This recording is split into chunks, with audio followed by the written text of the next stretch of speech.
To add the Solana network to Coinbase wallet, follow these steps. Install Coinbase wallet.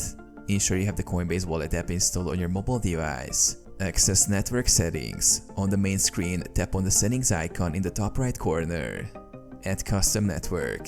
Navigate to the network section, which lists the available blockchain networks. Tap on Add Network or Add Custom Network.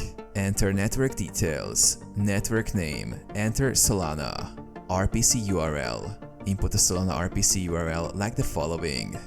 Chain ID. Use Solana's chain ID, typically left blank or set to a default value. Symbol. Input SOL for Solana's native token.